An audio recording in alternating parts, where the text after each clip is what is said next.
I'm serving as the Bangladesh ambassador to the Netherlands, and also I'm concurrently accredited to Croatia and also Bosnia.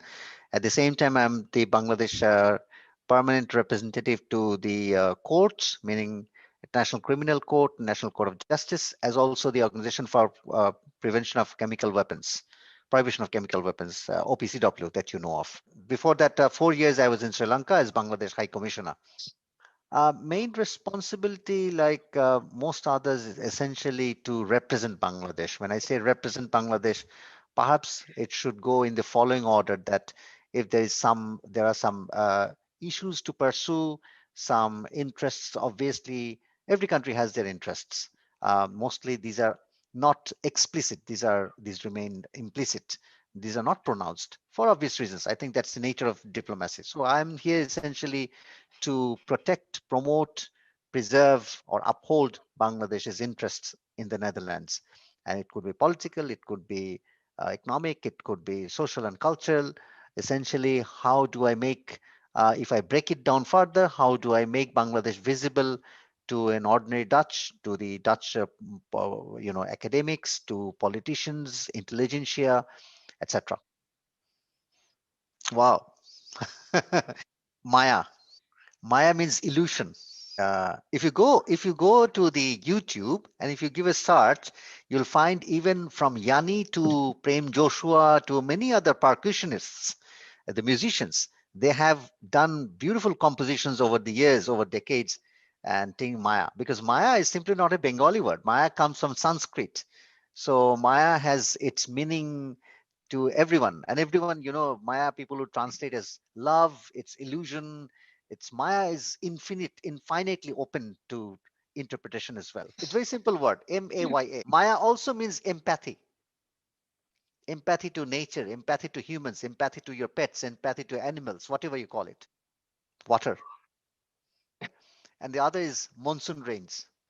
Uh, because Bangladesh, I mean, unlike Netherlands or great part of Europe, our monsoon season or our rains uh, come as bucketful.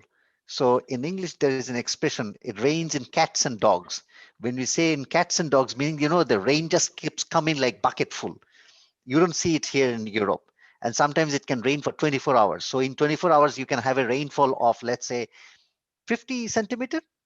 That causes flood, for example. Can you imagine? The whole country then is underwater suddenly. And it can happen because of the pressures coming from the Bay of Bengal.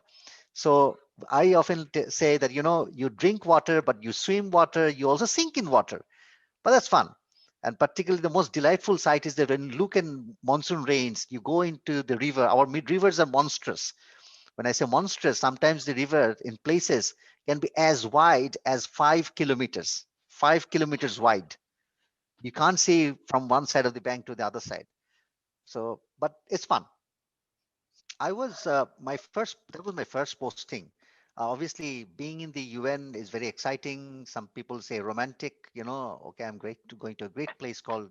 I'm going to serve in the United Nations, and you leave or you work or move around in the city of Manhattan. Mid Manhattan has its own excitement, charm, everything. But that apart, when I stepped into UN, I realized that this is the global theater.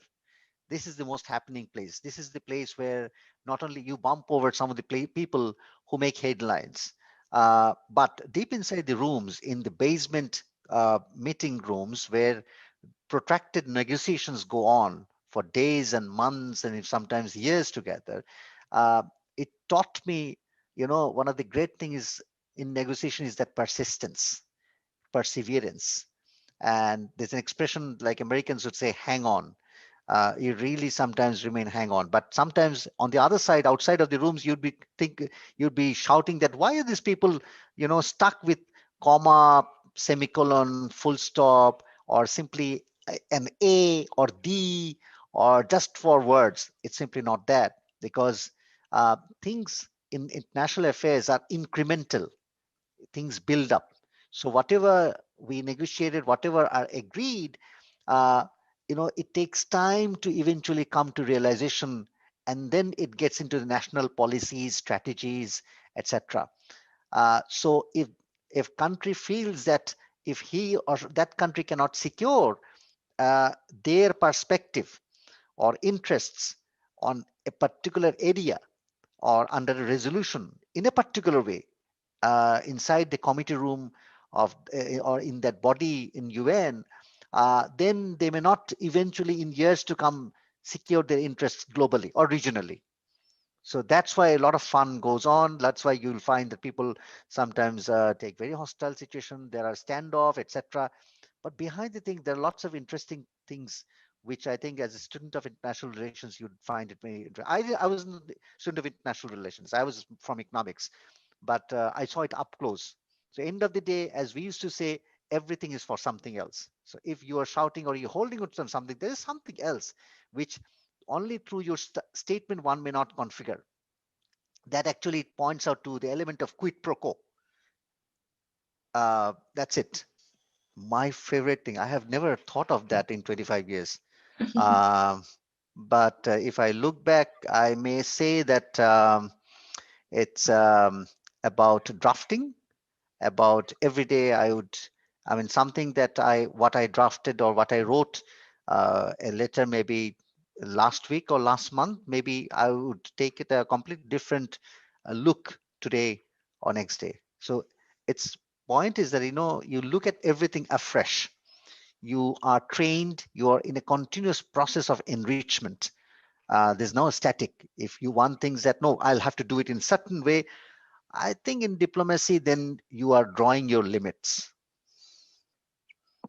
Uh, Climate change is actually posing an existential challenge for us. If you Google, you'll find that the way the sea level is rising in Bangladesh, I mean, Bay of Bengal actually connected to the global water sphere, that is likely to, under different scenario, that the sea level rise is going to likely to inundate as much as, let's say, 37% to some, going up to another estimation to almost half, let's say, going to affect half of Bangladesh population eventually. 1 to 3% of Bangladesh's GDP annual earning is actually impacted because of climate change. So this is a matter of figures, but in terms of, if I can visualize it, essentially when the sea level rise, then what happens is that the sea rise in sea level, if you imagine Netherlands as well, then it pushes, makes in, it intrudes into your upstream, into your rivers, through your rivers, and we are basically a riverine delta. So the salinity increases coming in. If the salinity increases, then it impacts on your groundwater. So the factory, if the machinery gets impacted, croplands get impacted, salinity comes into your food chain. Also, then the cattle head, when who are roaming around, they get impacted. So vegetation, ecology, water, manufacturing, all gets affected. Living and habitat of people gets affected. So that's what we are seeing. Also, we are seeing, because of climate change, the average temperature rising, people are finding sometimes that they're complaining, farmers I'm talking about, complaining that they find it very distressful to work in open fields, meaning that heat is going up. Also, we are finding that the disease patterns in terms of crops, in terms of livestock, poultry, fish are changing. There are new kinds of diseases coming in, viruses coming in, because the temperature patterns are changing. I think that's more or less everywhere. But we are in a constant battle to bring up or to develop new kind of varieties. So that's how we are actually sustaining. So far, Touchwood, Bangladesh is fully self-sufficient in terms of all major crops, in terms of cereals. So we are actually in a constant battle where we are trying to turn challenges to opportunities. Because that way, actually, one of the reasons is that we connect so well with Netherlands, and Netherlands also connects so well with Bangladesh. Not only that we appreciate each other's challenges, but also we test many of these challenges and turn the solutions as well. So when I look at both Groningen and Wageningen, I know that these are the two places where you have so much of incubation and solutions being developed. So that's the other story, but that's how we are actually battling. So but we are fine with it. People are resilient, people are every day coming. You can't have a defeatist mentality or mindset that if you say, how can I, so you can't give up. You have to stand up and keep moving. keep responding to everyday situation. If I go back, one of the things, though I was a very young diplomat, my job once took me to Cuba.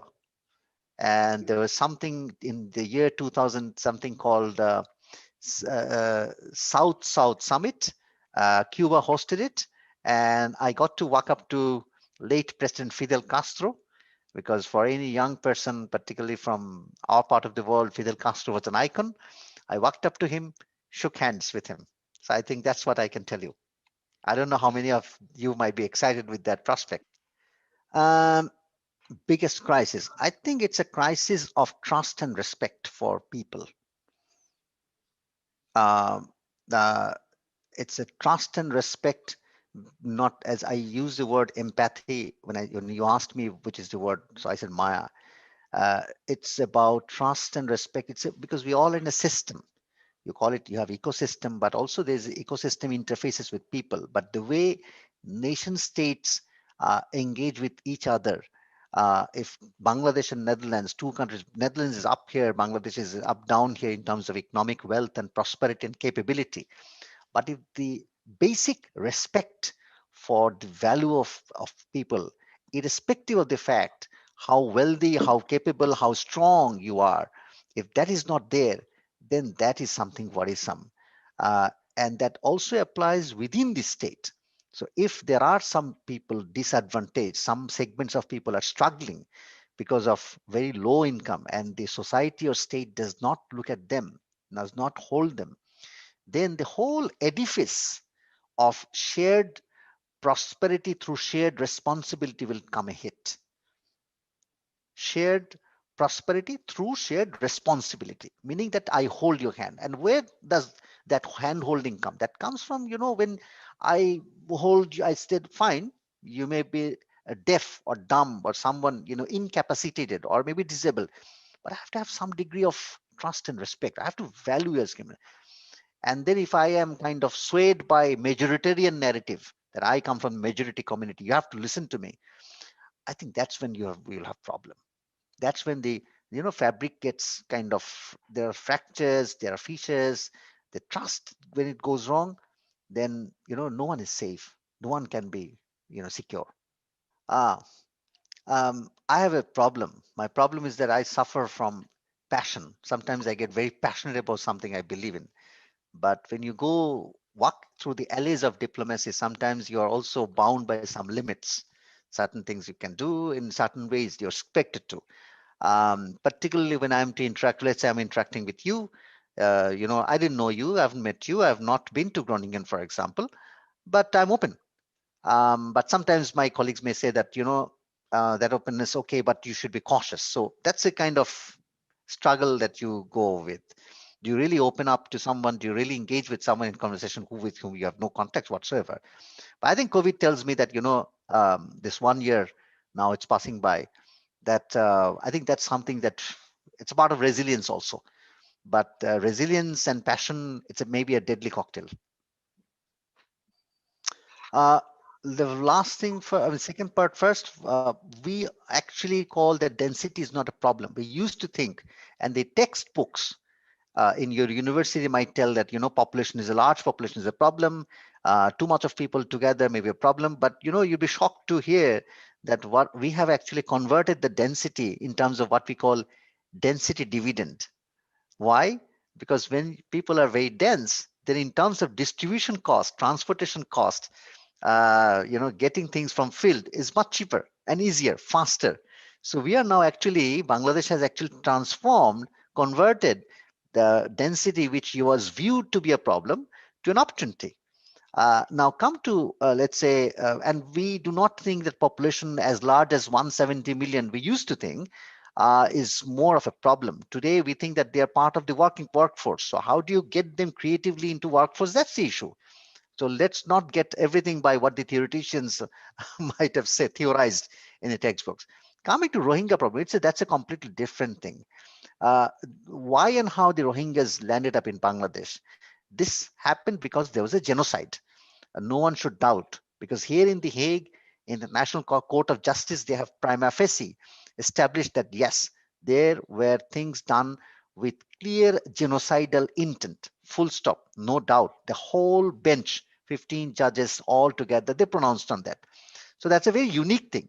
But when you have a genocide done, that means that state where the people have been residing for say over century, how can the state deny them as their own people, as their citizen, that they have been living here for generations? People move just because the people moved early at some point of time in history, and then you cannot say that no, they are not part of my original people. That originality is nowhere. Immigration is a part of the very natural vocation in humankind.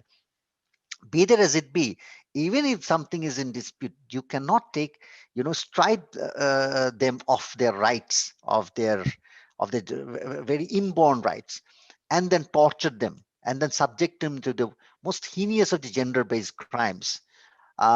So we are, I mean, this is an existential challenge for 1.5 million. The other day I told in the ICC International Court, is it because these 1.5 million people are too small to us that we tend to ignore, the world tends to ignore them? And can we really afford to do that? If you do that, what would be the ramifications? Uh, and the sad part is that the world is looking or trying to reach out to them, engage with them just through some humanitarian efforts. But that's about a very short term response. You're just keeping them alive. But in terms of their actual solution, for them to return to their homes, to their villages, to their croplands, get their croplands back, those basic issues are being skirted. And the fundamental is their recognition that they were citizens of Myanmar, that state. And now the state is not responding or behaving at all responsibly. That's a completely different and very sad commentary of contemporary international affairs. Wow. First thing is that I'm hearing this question after a long time. So that's a great thing. The second thing is that, kind of the way, you're sitting, just getting your pullover and everything. And then I do as well that on weekends. But the thing is that you can just take your guitar and then walk around the street and sometimes sit down. Well, that's something I miss.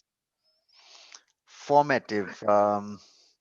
I If I look back, uh, one of the formative thing is I remember on the day of 9/11, I was in New York, and right at the moment when the plane struck the Twin Towers, I was actually walking through First Avenue to my office.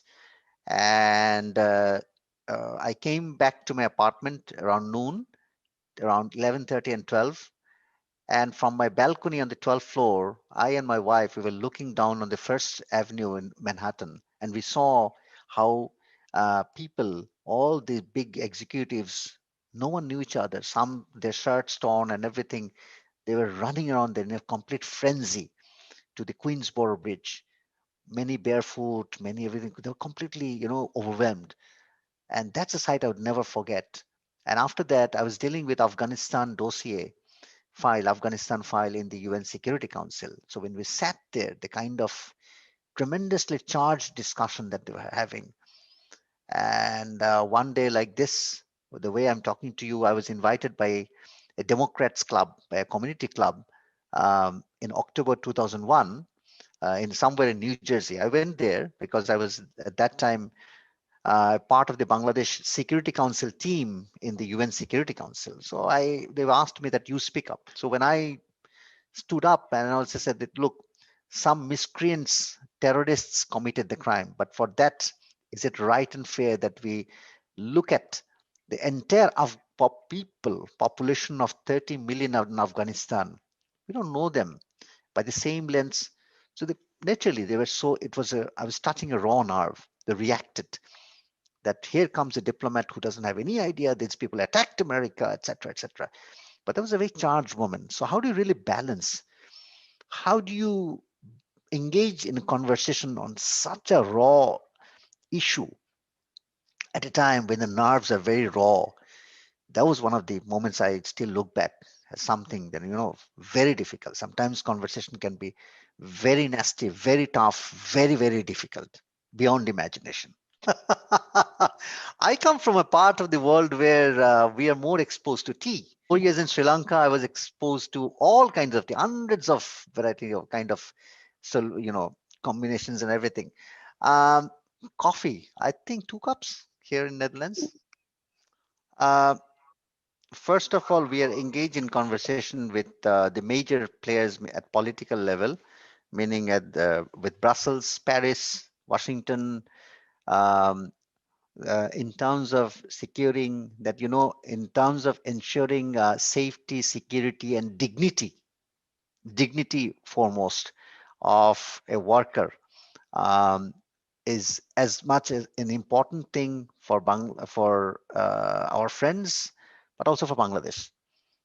And we do not subscribe to any view that by manipulating someone, by putting someone's life in jeopardy, or by exploiting someone's conditions, if I produce something, then uh, that is something on which I can profit.